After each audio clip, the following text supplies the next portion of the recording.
ఇప్పటికీ 12 మంది మంత్రులున్న ఈ తెలంగాణ రాష్ట్రంలో ఒక ముస్లిం మంత్రి లేడు. 4 రెడ్లు ఉంటారు, వెలమ బ్రాహ్మణ కమ్మ వాళ్ళు ఉంటారు. ఒక ముస్లిం 12% పైగా జనాభా గల్ల నా ముస్లిం సోదరులకు మంత్రి పదవులు లేకుండా పోయింది. ఇక్కడ నేను మీ అన్నని చెప్తున్నా, ప్రతి కష్టంలో ప్రతి బాధలో నేను ఉంటా బ్రదర్. మనం భారతీయులం, భారత రాజ్యాంగాన్ని గౌరవించుకుందాం. మనం భారతీయులం, భారత రాజ్యాంగం గౌరవించుకుందాం. నాకు మతాలు కులాలు కూడా నేను పెద్ద పట్టించుకునేటువంటి కాదు. నేను అందరి దగ్గర పోతా. నిన్న నా దగ్గరకు వచ్చి బ్రాహ్మణ వయసులో వచ్చి నాకు అది చేశారు. ఏం చేశారు? అది దాంతో పాటు వాళ్ళు అర్చన చేశారు.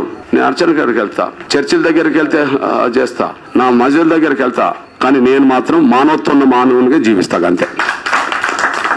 ఎందుకంటే ఇవన్నీ పుట్టక ముందు మనుషులను పుట్టాం. మనుషులు అనేది మానవత్వంతో కలిగి ఉంటే ఈ విభేదాలు ఘర్షణలు ఇవన్నీ రావు.